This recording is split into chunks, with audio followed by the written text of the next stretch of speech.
Hello, ഓണത്തിൻ്റെ ഒരുക്കങ്ങളൊക്കെ എവിടെ വരെയായി? ഓണത്തിനുണ്ടാക്കാൻ പറ്റിയ ഒരു സ്പെഷ്യൽ പായസമാണിത്. ചവ്വരി കൊണ്ടുള്ള പായസം, സാബുനരി എന്നും പറയും. ഈ പായസത്തിൻ്റെ കൂടെ അടിപൊളി കോമ്പിനേഷനാണ് ഇതേപോലെ പപ്പടം. ആ പപ്പടവും ആ പായസവും കൂട്ടി കുഴച്ചങ്ങോട്ട് കഴിക്കാൻ വല്ലാത്തൊരു ടേസ്റ്റാണ്. പഴം കൂടി ഉണ്ടെങ്കിൽ അടിപൊളിയായി. ഇത് വളരെ സിമ്പിളായിട്ട് ചെയ്യാൻ പറ്റിയൊരു പായസമാണ്. ഇതെങ്ങനെ ചെയ്യുന്നതെന്ന് നോക്കിയാലോ? ഈ പായസത്തിന് വേണ്ടി ഞാൻ എടുത്തിരിക്കുന്നത് 100 ഗ്രാം ചവ്വരിയാണ്. ഇത് 2-3 തവണ നന്നായിട്ട് കഴുകിയെടുത്ത് 1 മണിക്കൂർ ഒന്ന് സോക്ക് ചെയ്യാനായിട്ട് വയ്ക്കണം. 1 മണിക്കൂർ കൂടിയെന്ന് വിചാരിച്ച് കുഴപ്പമൊന്നുമില്ല കേട്ടോ. ഈ 100 ഗ്രാം വെച്ച് ചെയ്തെടുത്താൽ 4 പേർക്ക് അത്യാവശ്യം നന്നായിട്ട് കഴിക്കാനായിട്ട് ഉണ്ടാവും. അങ്ങനെ ഈ ചവ്വരി 1 മണിക്കൂറിന് ശേഷം നന്നായിട്ട് സോക്കായി വന്നിട്ടുണ്ട്. നമ്മളിങ്ങനെ കയ്യിലെടുക്കുമ്പോൾ അതിങ്ങനെ അമർത്തി കഴിഞ്ഞാൽ അത് പൊട്ടിപ്പോകണ രീതിയിലാകും സോക്കായി വരുമ്പോൾ. ഇനി ഈ ചവ്വരി വേവിച്ചെടുക്കാം. വലിയ വേവൊന്നുമില്ല ഈ ചവ്വരിക്ക്. ഒരു പാൻ അടുപ്പിൽ വെച്ച് വേവാൻ ആവശ്യമുള്ള വെള്ളം ഒഴിച്ച് അത് നന്നായിട്ടൊന്ന് തിളക്കട്ടെ. തിളച്ചതിന് ശേഷം മാത്രമാണ് ഈ ചവ്വരി ഇട്ട് കൊടുക്കാൻ പാടുള്ളൂ. ഈ ചവ്വരി ഉണ്ടാക്കുന്നത് എന്തിൽ നിന്നാണെന്നറിയാമോ? ഇത് കപ്പയിൽ നിന്നാണ് ഉണ്ടാക്കുന്നത്. കപ്പ പ്രോസസ്സ് ചെയ്ത് അരച്ചെടുത്ത് ചെറിയ ചെറിയ ബോൾസ് ആക്കി എടുക്കുന്നതാണ് ചവ്വരി. അങ്ങനെ വെള്ളം തിളച്ച് വന്നപ്പോൾ ചവ്വരി അതിലേക്ക് ചേർത്ത് ഇത് ഒരു 10 മിനിറ്റുള്ള വേവ് മാത്രമേ ഉള്ളൂ. അത് മൂടി വെച്ച് വേവിക്കേണ്ട ആവശ്യമൊന്നുമില്ല. ഇടയ്ക്കിടയ്ക്കൊന്ന് ഇളക്കി കൊടുത്താൽ മതി. ഇത് നന്നായിട്ട് വെന്ത് വരുമ്പോൾ ഒരു ജെല്ലി ടൈപ്പായി വരും. എൻ്റെ പിള്ളേർ ഇവിടെ ഈ പായസം ഉണ്ടാക്കുമ്പോൾ ജെല്ലി പായസം എന്നാണ് ഇതിനെ പറയുന്നത്. പിള്ളേർക്കൊക്കെ നന്നായിട്ട് ഇഷ്ടപ്പെടും. ഈ പായസത്തിന് ഞാൻ തേങ്ങാപ്പാലാണ് ചേർക്കുന്നത്. ഒരു അരമുറി തേങ്ങയുടെ പാലാണ് എടുത്തിരിക്കുന്നത്. ആദ്യം തന്നെ 1-ാം പാൽ എടുത്ത് വയ്ക്കാനായിട്ട് മറന്നു പോകരുത്. ഈ ചവ്വരി ഒരു 1/4 ഭാഗത്തോളം വെന്ത് വന്നിട്ടുണ്ട്. ഇനി ഇതിൽ തേങ്ങാപ്പാലും കൂടി ഒഴിച്ചാൽ ആ പാൻ കുറച്ച് ചെറുതുപോലെ തോന്നണു. അതുകൊണ്ട് ഞാനത് വേറൊരു പാനിലേക്ക് മാറ്റി.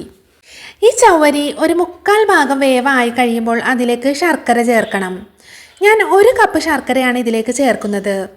1/2 കപ്പ് ചവ്വരിക്ക് 1 കപ്പ് ശർക്കര, അതാണ് അതിൻ്റെ കണക്ക്. ഇത് നല്ല ക്ലീൻ ആയിട്ടുള്ള ശർക്കരപ്പൊടി ആയതുകൊണ്ടാണ് അതുപോലെ തന്നെ അതിലേക്ക് ചേർത്തത്. കട്ടകളായിട്ടാണ് മേടിക്കുന്നതെങ്കിൽ അതൊന്ന് ഉരുക്കിയതിന് ശേഷം അരിച്ചൊഴിച്ചാൽ മതി. ഇനി ഈ ചവ്വരിയും ശർക്കരയും ഒരു 5 മിനിറ്റോളം നന്നായിട്ട് തിളയ്ക്കണം. ചവ്വരി ഒരു 1/4 വേവായപ്പോഴാണ് നമ്മൾ ഇതിലേക്ക് ശർക്കര ചേർത്തത്. ഈ ശർക്കരയിൽ കിടന്ന് നന്നായിട്ട് തിളച്ച് വരുമ്പോൾ ചവ്വരി വെന്ത് വന്നോളും. ലോ ഫ്ലെയിമിൽ ഈ ചവ്വരിയും ശർക്കരയും നന്നായിട്ട് കുക്കായി വരുമ്പോൾ തന്നെ ഈ പായസത്തിന് നല്ലൊരു ടേസ്റ്റ് ആയിരിക്കും. ഏത് പായസം ഉണ്ടാക്കുമ്പോഴാണെങ്കിലും സ്ലോ കുക്ക് ചെയ്ത് തന്നെ ഉണ്ടാക്കാൻ ശ്രമിക്കണം. അങ്ങനെ ചെയ്യുന്ന ആ പായസത്തിന് ഒരു പ്രത്യേക ടേസ്റ്റ് ആയിരിക്കും. ട്രൈ ചെയ്യാത്തവരൊക്കെ ഒന്ന് ട്രൈ ചെയ്ത് നോക്കണം. ഇത് നന്നായിട്ട് വെന്ത് വന്നിട്ടുണ്ട്. ഇനി ഇതിലേക്ക് ചേർക്കേണ്ടത് തേങ്ങാപ്പാലാണ്. ആദ്യത്തെ പാൽ എടുത്ത് വയ്ക്കാൻ മറന്നു പോകരുത്. അതിനുശേഷം എടുത്ത പാലാണ് ഇപ്പോൾ ചേർക്കേണ്ടത്. ഈ തേങ്ങാപ്പാലും കൂടി ചേർത്തതിന് ശേഷം നന്നായിട്ട് മിക്സ് ചെയ്തെടുത്ത് ഇതൊന്ന് കുറുകി വരുന്നത് വരെ തിളപ്പിച്ചെടുക്കണം. ഇനി ഇതിലേക്ക് ചേർക്കേണ്ടത് ഏലക്കയാണ്. 3 ഏലക്കയാണ് ഇതിനു വേണ്ടി ഞാൻ എടുത്തത്.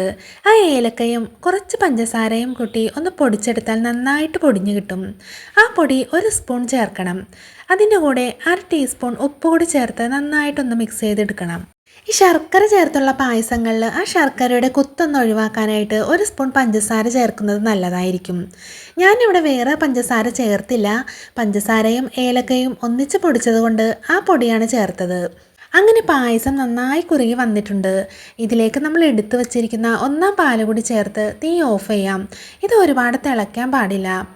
ഒന്ന് ചൂടാറി കഴിയുമ്പോൾ തന്നെ ഈ പായസം നന്നായിട്ട് കുറുകി വന്നോളും. കുറുകിയിരിക്കുന്ന ടൈപ്പ് കഴിക്കാനാണ് ഏറ്റവും നല്ല ടേസ്റ്റ്. ഇനി ഈ പായസം താളിച്ചെടുക്കാം.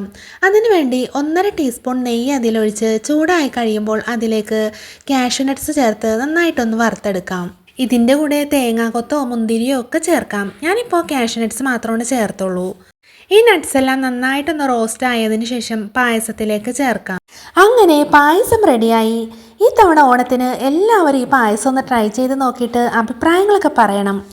ഇനിയും ഇതുപോലത്തെ ഈസി റെസിപ്പീസ് ആയിട്ട് വരാം. സബ്സ്ക്രൈബ് ചെയ്യാൻ മറക്കരുത്. Okay, thank you.